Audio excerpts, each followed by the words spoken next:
प्राणी में सुख, पदार्थ का सुख क्या है? जलेबी खाते हैं, जीभ तक के लगता है, पेट में जाता है, पता नहीं चलता, ये पदार्थ हुआ। प्राणी में सुख मानते हैं मन अनुकूलम सुखम, मन प्रतिकूलम दुखम।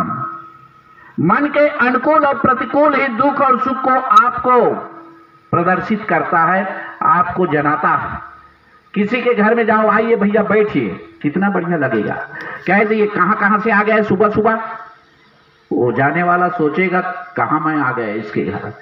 प्राणी और पदार्थ में सुख खोजता है सब भौतिकवादी, मतवादी खोजता है ऊपर भगवान मिलेगा, ऊपर कोई परमात्मा मिलेगा, और अध्यात्मवादी भीतर देखता है, भीतर खोजता है। सदगुरु कबीर साहब ने कहा, जो तिलमाही तेल है जो चकमक में आग, और तेरा साई तुझ में तू जाग सके तो जाग।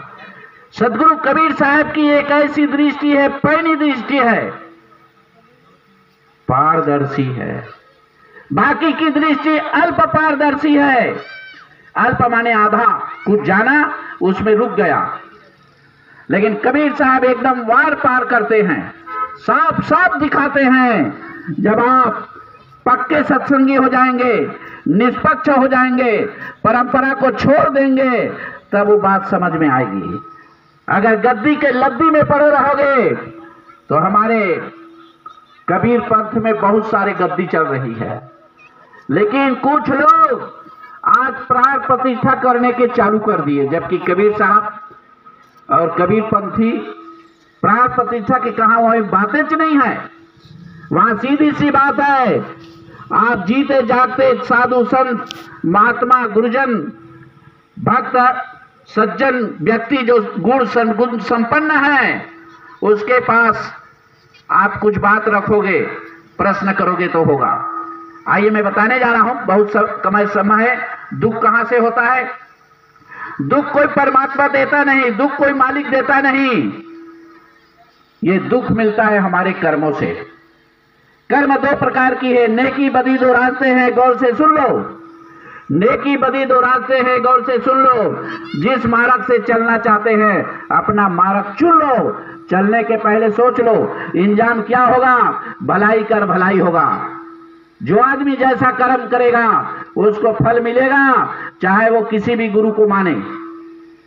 कर्म का फल मिलता है, दो कर्म है, नेकी अच्छा बदी नाम बुरा, और बुरा कर्म को जो त्याग देता है वो सद्गुण सदा चरण में आता है। आज मेरे पास फोन आया था आश्रम में, कोई अच्छा कार्यालय से आया था, तो मैं कहा मैं साधु हूं, नेता वेता बात नहीं जानता, अध्यात्म ज्ञान की बात पूछ रहा है तो मैं बताता हूं। उन्होंने कहा हमारे पार्टी से लाभ हुआ, वो लाभ कुछ लाभ नहीं हुआ, रेलवे का किराया वो बढ़ा दिया, देश को और बेच रहा है। वो समझ गए, फट से बंद कर दिया। फिर बोलता है आपके परिवार में, मैं परिवार हुआ नहीं, मैं आश्रम में रहता हूं, आश्रम के संबंधी बात बताइए। वो चुपे काट दिया।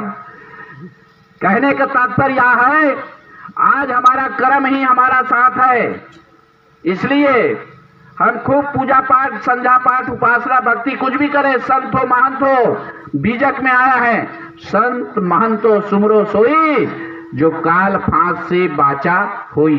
काल नाम वासना, काल नाम कल्पना, और काल नाम समय।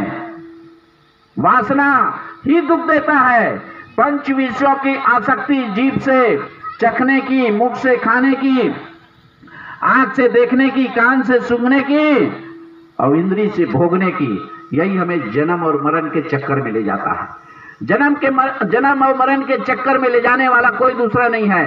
आज मुक्ति के लिए, कल्याण के लिए, दुख के निवृत्ति के लिए भक्ति, सेवा, स्वाध्याय, साधना और वैराग की जरूरत है।